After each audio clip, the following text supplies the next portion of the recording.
Yo, ee. Welcome back to another episode of K2 Made It TV. I'm your co-host, Two Wise, and man, we got a special guest with us today, all the way from down south. Damn.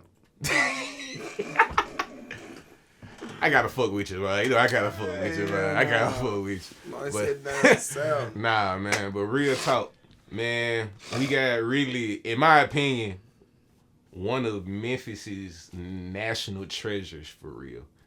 And I say that, man, this young man for real, first of all, he has an amazing story.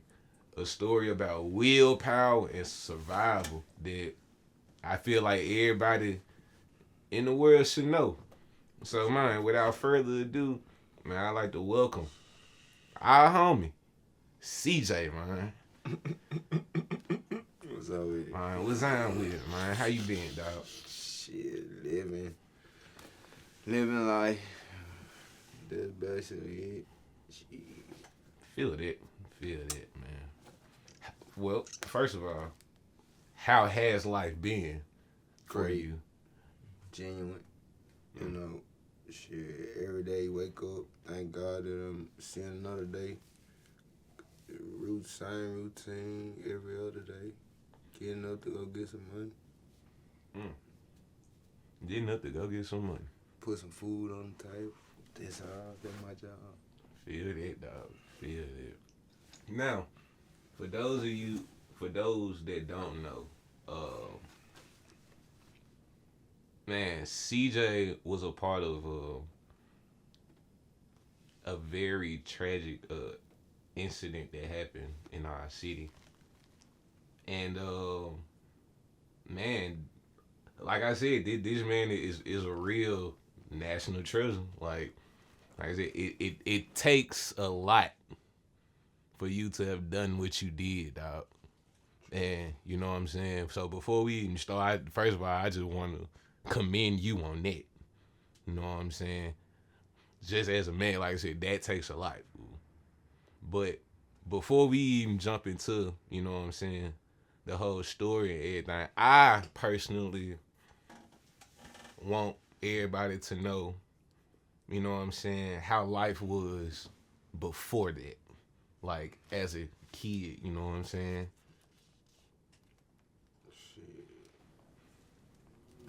My life was shit like any other kid. Shit.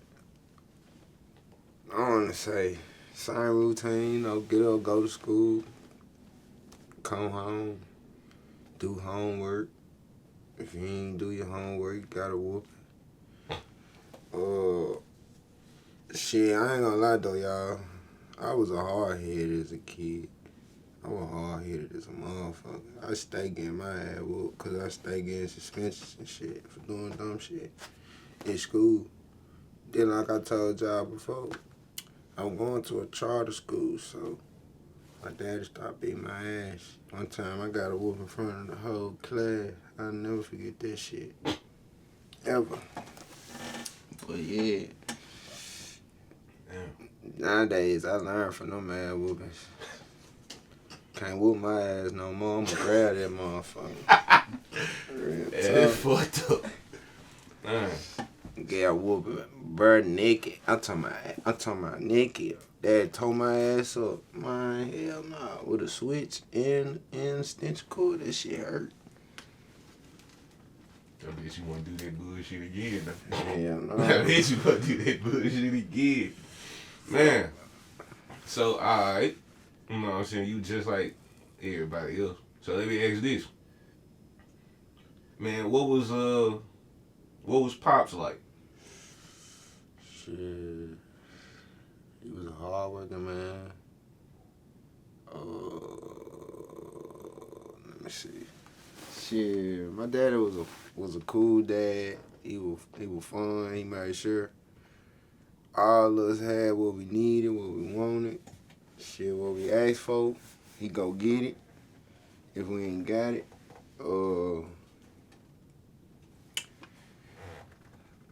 shit. He was a family man. Shit. He always made sure his family was straight, no matter what. He made sure each and every last one of his family members was straight. But as far as that, shit, that's about it. Was mom's pretty cool too? Same thing for her. She played her part while she was here. Then she was more like a house mom and like cause she be on and off with jobs and shit, so she kind of both, but more like a house mom, cause she be at home most of the time. So while we at school and shit, so yeah. Feel that. Alright. So,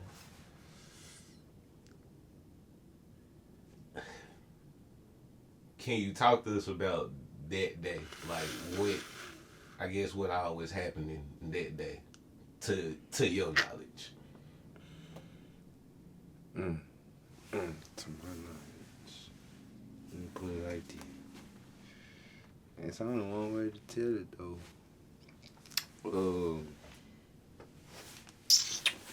It was dark like that, but it wasn't like the sky wasn't like that though. It was raining and shit.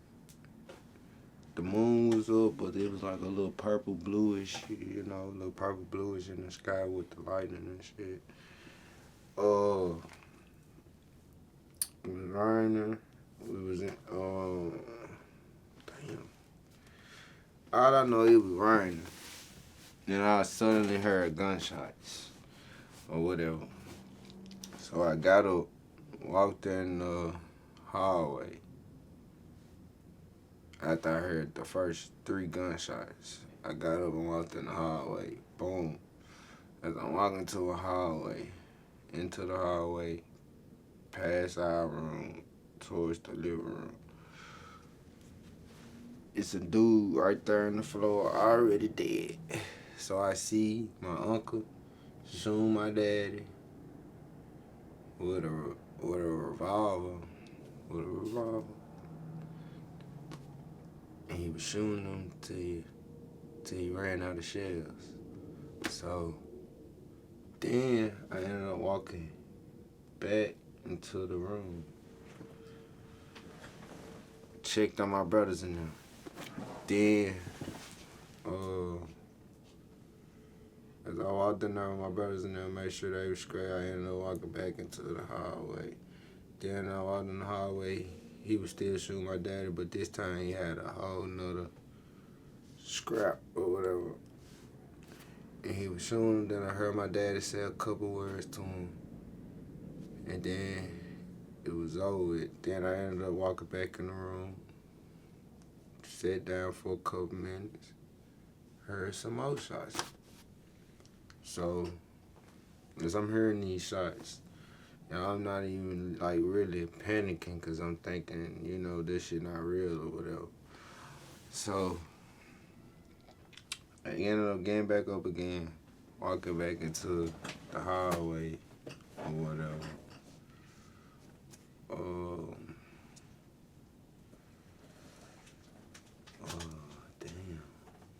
As I got up, walked into the hallway, he was shooting this girl.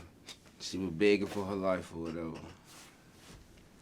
She was telling him some stuff while she was getting shot as well. Panicking. You can tell her adrenaline was rushing because she was like shaking and some more stuff. And then I ended up walking back into the room. He finished her off or whatever. Then he ended up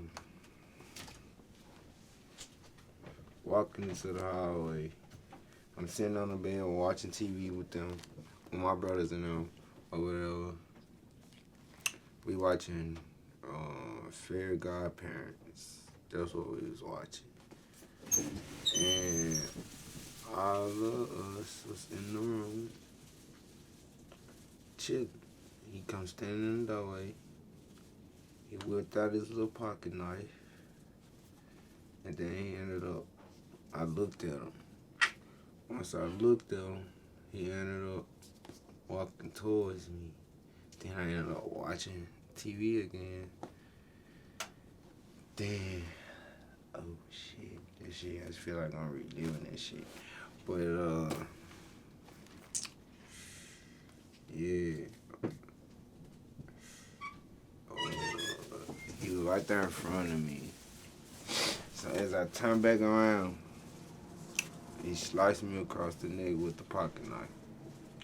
Then ended up walking back out of the room. That was after I had told him, I was like, I loved him. He was like, no, you don't. Then he fell back, holding my neck. And when I touched my neck, it was blood on there. But y'all, I wasn't panicking or none of this shit. Like I told y'all, I wasn't panicking or nothing. But it's crazy though. But I just seen blood on my hand. He walked out the room. Once he walked out the room, he went into the kitchen. You heard him rattling through the drawers, the kitchen drawers. Like you heard the silverwares and shit rattling and shit. So I knew he was in the kitchen. So I got up, tried to go to the restroom or whatever. But I really was going towards the phone. So I ended up grabbing the phone, called 911, and I pressed call. Then I said the phone fell off the hook. When I was walking to the restroom, I ended up bumping the wall. So I told him I was trying to go to the restroom. He let me go to the restroom. And then when I was going to the restroom, that's when he came behind me and stuck me in the head with that butcher knife. And then that's when I fell in the tub. Then he tried to, like, strangle me type shit. But I ended up, like, literally pushing his hands back. So then he ended up trying to stab me again. And then that's when he went through the head. So, boom. He ended up walking back into the kitchen. This time when he went into the kitchen, he came back with a garbage bag and another knife. Another little knife or whatever. But this time I was in the tub. All I heard was hollering. But I knew who it was because, I know how each one of my brothers sound. So I knew he was on my little brother because I know how my baby brother sound. He was number 2 years old at the time. So,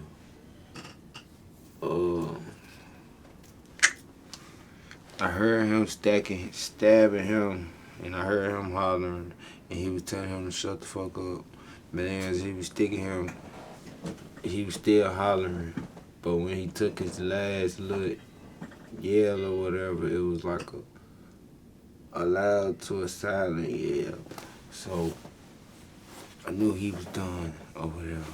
Then he ended up walking back to the hallway, into the kitchen. He stayed in there for a little minute, longer than what he was when he came back the second time.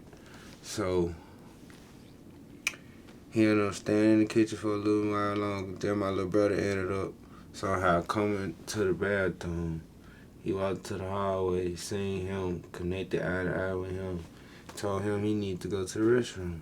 So as he was using the restroom, he was standing like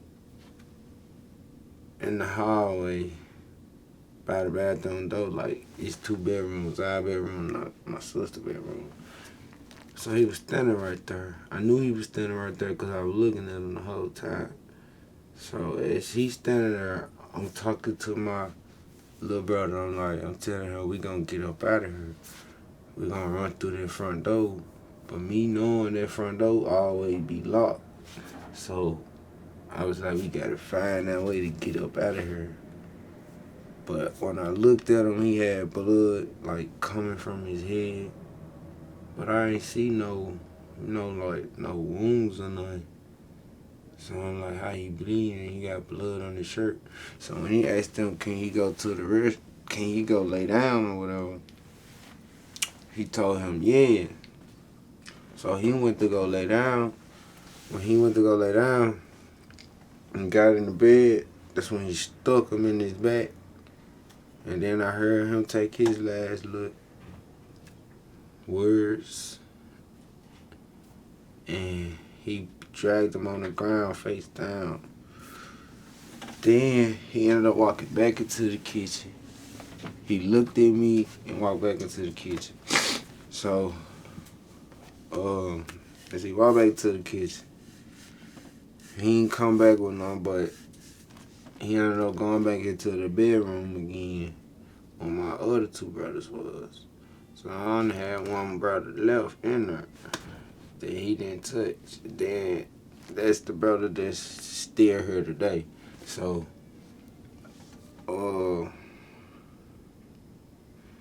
I ain't really heard too much on that because I ended up like dozing off a little bit. But like, I did come back into reality. Then my mama came up there. My mama came up there. She seen that everybody was dead in there. She panicked. And then she was begging for her life as well. She was like, Junior, I don't want to die. Please don't kill me. When she said those words, he said he didn't want to kill her, but he didn't want to leave no witness. But he had to, first he was like, she had to tell him where these specific items were, which was the cell phone, car keys, and something else. But she told him all this stuff. He still ended up taking her out as she was pleading for her life. So I heard her fall, hit the ground, and I heard him open fire. So once he did that, that's when I ended up literally like zoned out, child. Like I blacked out. When I woke back up, that's when I seen everything. Like my brother in there in the room face down, the fireman was all in there. I'm walking out the bathroom with a knife in my head, throat open. I'm walking out the bathroom into the hallway, past all of them, towards the front door. So that's when a fireman ended up coming through the front door, connected with me, saying this one right here, this specific alive. So he ended up putting me on his shoulder like I was dead, but I ended up tapping him on his back to let him know I was alive and I wasn't dead. Cause I seen like a body bag that was gonna put me in there. So I had to let them know that I was still responsible. Then they ended up putting me on the stretchers. Then I ended up in the ambulance. Life was bright as a motherfucker. And then they put their mask on, asking me what type of flavor or some shit I like, or some shit like bubblegum or root beer or some shit like that. Then they put their mask on. I was gone. I was zoned out. Next thing you know, I'm in the hospital. Decide. Man, what was it like when you had to walk in that courtroom and, I guess, tell everybody what you had saw? Cause people were saying that all that kind of was like you were told to say those things. You know how law people make stuff. You know, the defense attorney and everything. You know, they trying to say, you know, that hey, the CJ was told. You know what I'm saying, to say this. I don't know where y'all getting it. But that shit false like a motherfucker. I said what I knew. I said what I seen. I told them what I knew. Yeah, I had to, like, face this nigga in court, you see what I'm saying? But he wasn't near me. He couldn't get near me, you feel me? Yeah. Cause he chained up, he cuffed up. So, knew he wasn't getting near me. But yeah, I was still, you know, scared to just be in his presence at the time. It took me, I want to say, it took me about 10 minutes for me to, you know, to literally just tell them anything, cause I'm looking at this nigga like, damn, this nigga right here in my face. You see what I'm saying? I'm like, damn, I thought y'all been got rid of him, but he in my face. So when the I guess his lawyer or whatever the fuck the nigga was, the white nigga was, he was like, what the fuck he say? He said, he asked me who did it. He told me to point to the person who did it in the room. And I'm like, type question is that? Then they tried to confirm me and they was like, did Cassandra let this person in? And I'm like, who the fuck is Cassandra? And why is y'all trying to, you know, mix up the story? Then first of all, I already had heard that folks were saying that this shit was gang related. And it had something to do with my daddy messing off with the gang members and stuff. And he tried to say it was a GD blackout or whatever. That shit is false. That shit is all false. That shit is not real. That shit is not true. Truth is, he did it himself. He was trying to find a way to get up out of it. But he thought he killed everybody in that house. Like, literally, he thought everybody in that house was dead before. He made sure everybody in that house was dead before he left out of that house the way he did. Then when he came back, it was just funny. It was just funny how I seen it on the news. It was like, damn, this nigga walk on the scene like he done, like ain't shit happening. You see what I'm saying? He got his head down. He got in that long ass trench coat, walking on the scene like, damn. I'm like, fool, these folks don't know this nigga the one that did all that shit yet. But once it was time for me to go to court, I had to prepare myself to, you know, be able to go and get it out of there, get it out there, and let them know what's up. Then they told me to point at this look. The white man was like, pointing at what room we was in. You know, they got this little model of the house on the look, whatever the fuck that is. But, yeah, so, that shit was tough, but, because it was like, you gotta look at it from my perspective. I'm facing a nigga that just down there tried to kill me, you see what I'm saying? I was old enough to know the difference between life and death then, but, like, it was like after the shit happened. Cause like I said, I was going to school and shit when the shit was going on after this shit happened. I was homeschooled.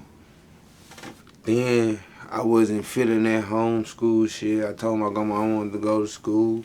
We was out there in the white folks territory. I wasn't fucking with that neither, cause I was going to school with some, you know, folks I wasn't fucking with. So, hey. Man, yeah, that's how life went though. With that court shit. It's fucked up. And what you and from your perspective, what you think his motive was? Like, what you think his whole reasoning was for real? Jealousy. feel like he always been jealous of your dad? Yeah, for sure. I damn tell you.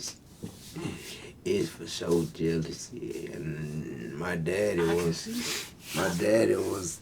I can see. Hey, that man. I can see that. Cause you know, just from doing my, you know what I'm saying, And by research, yeah, your dad has always been kind of getting money, you know what I'm saying, taking care of business, nigga. And you know, I don't take he was hanging on the way my daddy was living. Yeah. And all that shit. I found that out. Like, I'm putting everything. I'm putting 2 and 2 together. You see what I'm saying? Yeah. I felt like what he was doing was like when they was, y'all know, they be arguing or whatever.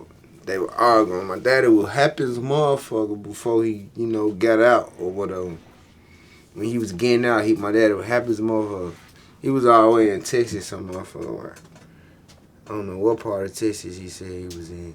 But yeah, he was all the way out there. Cause my dad ended up going to get the mine I think that same day, and came back the next morning. I think we was at school. Shit, we ended up getting out of school. This nigga in our house, you know what I'm saying? I'm not knowing this nigga from a can of paint, you hear me? I don't trust him. I don't know him. Y'all can say he wrong, but hey, this nigga is no longer. I didn't even know what the fuck to call him. That's how funny it was. Hey, but this shit was funny though. But y'all, I kept watching him, man. Like, if I feel like he was. Let me see how I put it. I feel like he was like. Damn, I don't even know the word to use, but shit. You know how a motherfucker calculate your every move? I feel like he was watching everybody move, seeing what time they do this and do that. Like, I feel like he was plotting, like, coming up with a plan to target who he wanted to target. And the first person he targeted was his brother, so just look at. Then he already had shot a nigga. That was the biggest threat right there. The nigga that he shot was always scrapped up, so he already had killed him when he walked through the door. Or whatever. No, I'm gonna say when he reached for his, that's when he shot him. So, yeah. They ain't tell y'all all that, but yo, that's what really happened. So yeah. Man, how was everybody treating like y'all like after, like when you know like after the homeschool stuff? You know what I'm saying? I was getting bullied. Fuck out of here. I'm going to school with scars showing in my like. This shit was. Yeah. Okay. Yeah. You know, so then my face was half swole, half like skinny and shit, but I still wanted to go to school. I feel like I wasn't different from nobody else. You see what I'm saying? I wasn't gonna get treated different from nobody. But once I started getting bullied, y'all, this shit made me feel some type of way. I told my grandma, I don't want to go to this school no cap. I told her I was getting bullied. Then I told the principal. You know, the principal white and shit. They gonna say what they gonna say. Tell you this and then send you back on to class. But hey, I wasn't going for that shit. I went home and told my grandma. You feel me? Grandma went up there and handled that for me. That school shit was the truth though. I ain't lie though. I love going to school. Like, one thing about it, I ain't never missed a day of school. I felt like that was my way of getting up at the house and being bored. Yeah. Cool. What you think is your biggest motivation to keep going? What you mean? Like, what's the thing that keeps you going every day?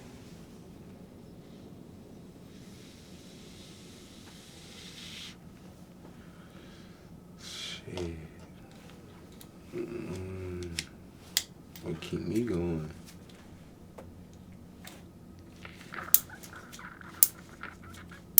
To be honest, I don't even know. I do know. Well, I get up every day because, I got a son to feed. I got to take care of my woman, take care of me. Just bring food to the table. So, shit, really, that's about it, though. So really, it's just family. Yeah. Family. I feel it. Feel it. Ever since, of course, the incident, like, are y'all more,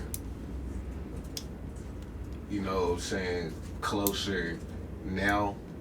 You know what I'm saying? Like, y'all, like, get together more and stuff. Y'all talk more, hang out more, be around each other more now? Hell no. I ain't gonna lie, y'all. I ain't gonna lie. Hey, I ain't gonna lie though. I don't gonna lie. I don't mess off with my daddy's side like that because to me, I feel like they played a big part of what happened. Like they was supposed to be in it and they wasn't in it, and he ended up targeting who he targeted, who was already there. So in that mix fire, it ended up being the wrong targets. And from what I was told, he been planning this shit while he was locked up because, like I said, this shit comes with him being jealous. They wasn't putting shit on his books, answering on his calls, got new numbers on his ass, moved, and some more. So, all that coming on with him planning to kill his folks. And somehow we ended up being in the mix fire. That's how I look at it.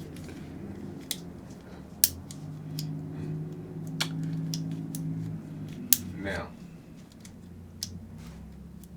do you, because I also seen, the news had got y'all together to, what I'm saying, celebrate everything. Do you feel like more people should show up and show support for you and your family for what y'all been through? To be honest,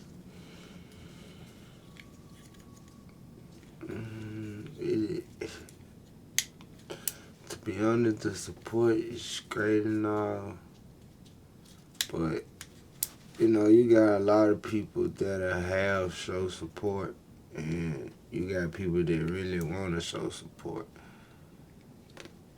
But when it comes to certain people, I don't really just, accept a lot of shit from a lot of people because shit, it's just how I look at it, you know what I'm saying? It's how I look at it, but I mean, I feel like they should support us because, like, we lost a whole lot, like, a whole lot to where I ain't gonna say we struggling because we ain't struggling for nothing. But, like, certain shit that I feel like our parents would have taught us, I feel like we probably could have learned, from another parent point of perspective. Shit. But yeah, Yeah, for sure. What do you say to Jesse Dawson as, because he's apparently trying to appeal the whole thing. You know what I'm saying? Saying that, they made him testify and all that first 48 was putting too much pressure on him and all that. What do you say to all that? To be honest, he ain't getting out. I'm not worried about that shit. Am I telling these folks that I was told to say this shit, and then I was on a lot of hospital drugs and some more shit. So,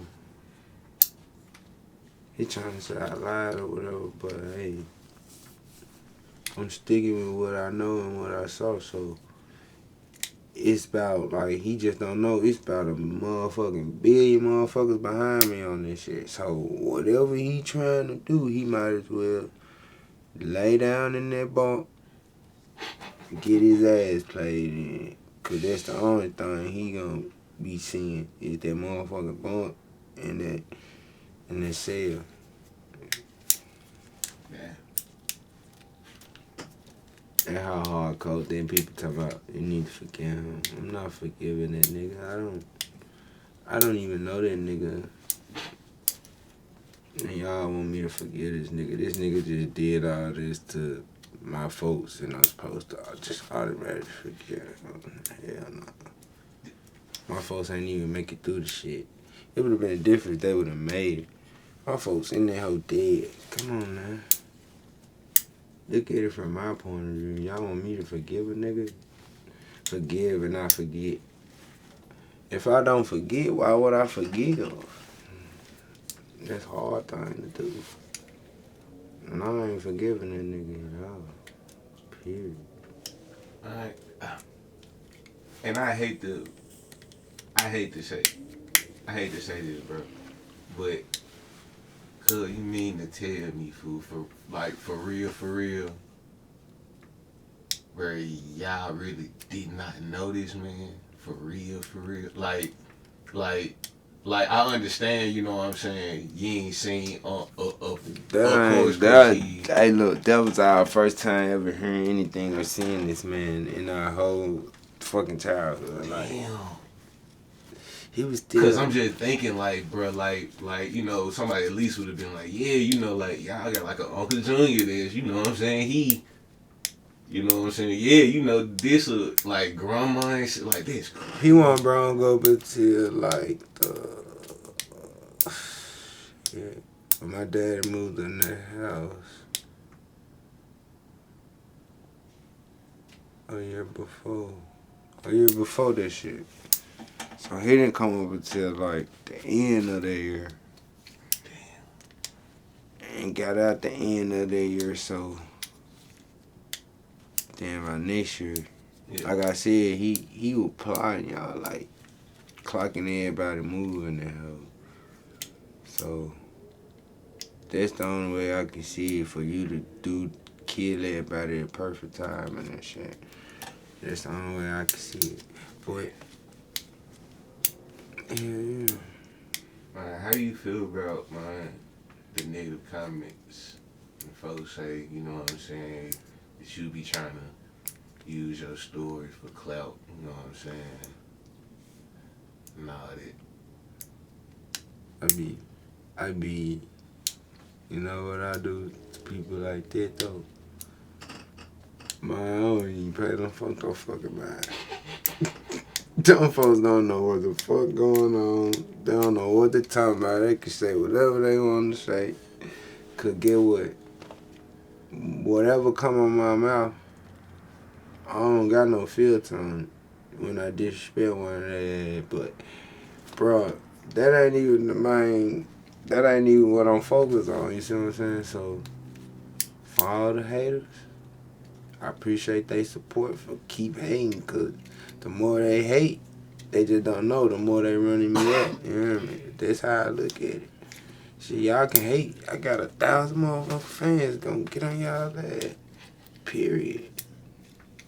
Real talk. It be folks in my inbox. But I really don't pay this shit no mind neither, cause some of this shit don't even, seem legit, look real, sound real. Like, bruh,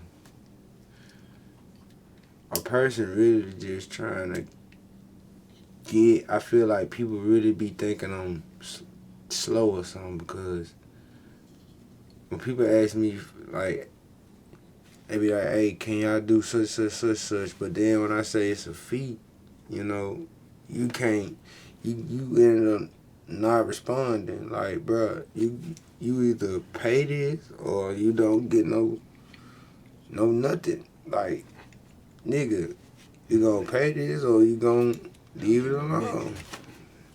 So, bro, I don't got time for all this shit. If a motherfucker ain't serious or real with it, I just keep on pushing. Would you be open if somebody came to you with making like a movie about what happened? It depends on what. Yup, I ain't gonna lie. It depends though on what they talk, like how they pockets talking, and what I'm gonna be getting out there once they, get it out there.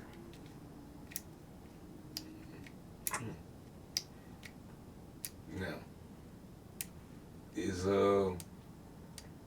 you, your brother, your sister, y'all good?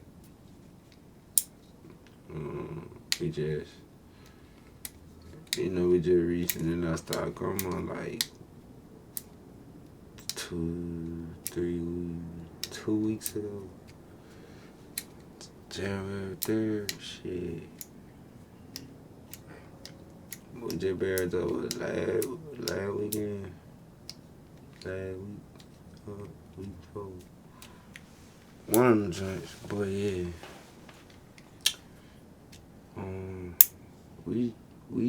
We straight for right now. We just, dealing with our loss, so yeah.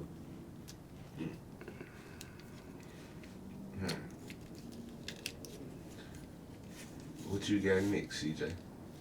What's your next move? Shit, get out here and make it. My next move is to invest in my own business. Start my own company.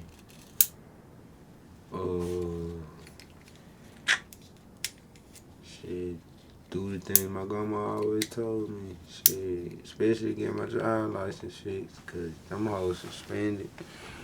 Gotta get them held. Gotta get them. Oh God, cause I feel like she on my ass about them hoes right now. But on some real shit, this. Basically what I want to do is invest in my own business. I'm going to work full-time dad for sure. I got a son. I love him to death. Also, I love my girl. Love her to death. She always there for me when I need her. That's my little road dog. Real talk. But yeah, that's about it. Any last words?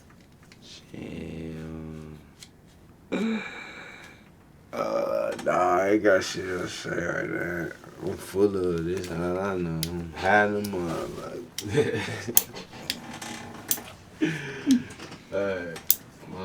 Man, we appreciate you, man, for pulling up, man. K2 Made It TV, man, to tell us your story, dog. Once again, you are a motherfucking national treasure, bro. Like, I really want you to understand, bro. You a walking angel, who, like, really take that to heart, dog. For real.